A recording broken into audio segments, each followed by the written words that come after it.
Okay, I am going to review the Martin Luther King CommonLit in order to help you with the CommonLit that you have today. The thing that I really want to just review real quick is when you are going through to answer your questions, I want you to, I know you all are doing a great job at reading the question and going back and looking in the text and then trying to find the best answer. The thing that I am noticing is many of you are getting to the 50-50 answer choice and then you're picking the wrong one. So you can get to the two answer choices that are maybe both correct, but there is one that's more correct, or one that is the best answer versus, both being good answers, which is really hard and tricky and confusing on reading tests. So, for example, central idea, I know you all know what this text is mostly about is what you should ask yourself. On this one, you should have gotten rid of D automatically. Martin Luther King, try again, Miss Large. Martin Luther King Jr.'s fight for equal rights for African Americans was both supported by the government nationally and locally. And just background knowledge, you all should have gotten rid of that one.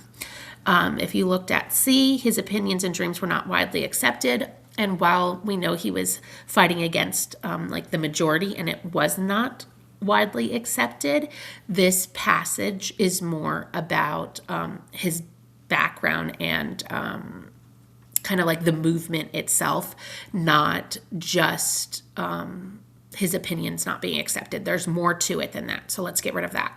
So this is where it gets tricky. And even when we look at A and B as options, I want you to notice there's like similar wording. We have nonviolent protest. We have nonviolent protest. We have the civil rights movement. So oftentimes they will even word the answers closely, and then you just need to figure out like what is the difference between the two.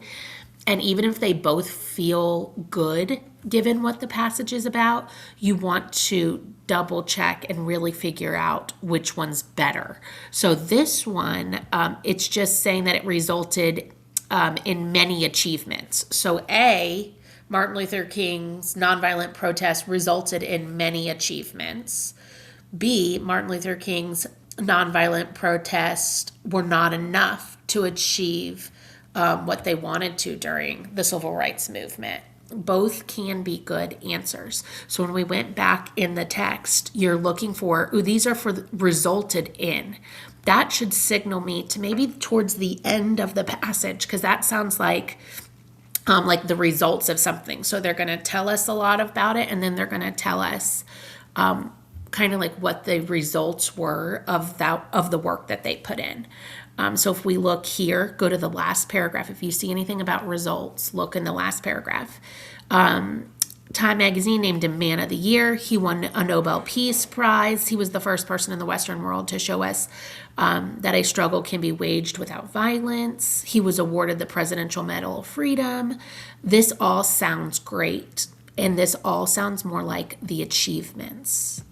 So when we looked and we saw, okay, these are both close. Now, did it also maybe not achieve everything they wanted it to? Yes. So I can see why we put, many of us put B. But when you get to that 50-50, then you want to go back into the text, figure out what section of the text are they talking about, and try to find that answer. Once we get that, then we move to these questions where it's going to, let's see, did I flip to the next question?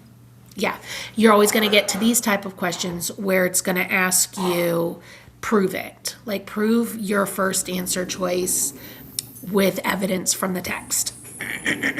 Sorry, I'm still getting better. So when you looked, we said it was for achievements. Nonviolent protest resulted in a lot of achievements. Those are kind of our key ideas. So when we look at our answers, which are going to be quotes from the text, we're looking for the things that include the achievements. He was the most beloved and hated. That disqualifies that one. 60 unsolved bombings of, okay, that doesn't sound like what we're, finally President Johnson, the National Guard demonstrators from attack, well, that doesn't sound like it.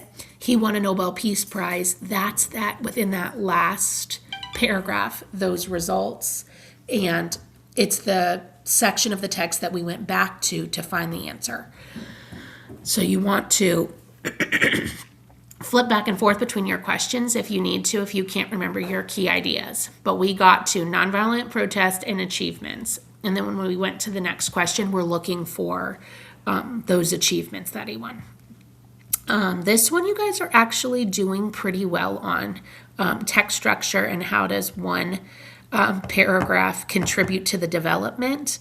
This one was paragraph 3, so the good thing about these ones is we know exactly where to look in the text.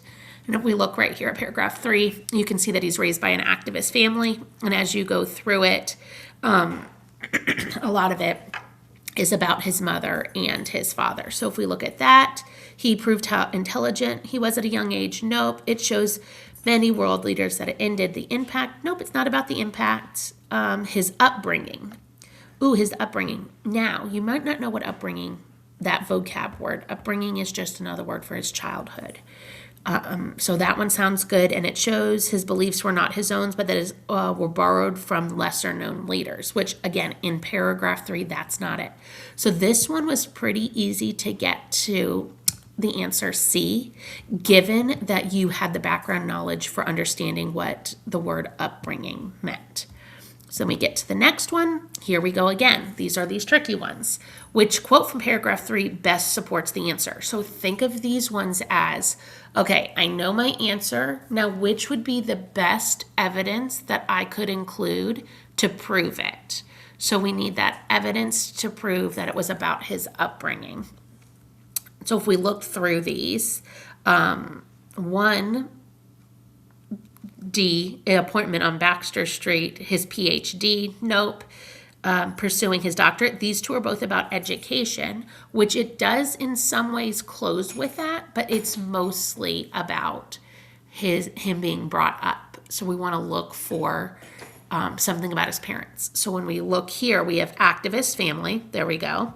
And then we also have, as a student, he moved through college, his father's alma mater. So you might have seen father's alma mater thinking, oh, it's a connection to his dad. These 3 are all about his education. This is the only one that doesn't belong. It connects back to his activist family. If there are 3 out of 4 answer choices that are similar and the one is different, the answer is always going to be the one that's different. In this case, A. And then you guys are doing better with your written responses. You do want to make sure that you're writing enough. A vast improvement. You guys have improved greatly on those written responses. There are still just a handful of kids that are only writing like a sentence, and that's just not enough. And a handful of kids that are submitting work with no answer at all in the written section, which again is not enough effort. So keep these things in mind as you do your CommonLit today. Get to that 50-50. Look at what the differences are. Try to find the keywords in the answers and then always go back into the text. When you do those evidence questions, ask yourself, okay, what are the key things that I'm looking for based on my answer on the previous question? And then which quote would I use? Like, think about it even in your writing. Would I use to say this is the best evidence to support that? If you guys have questions while you're working, go ahead and send me an email. I miss you all greatly, and I hope to see you tomorrow.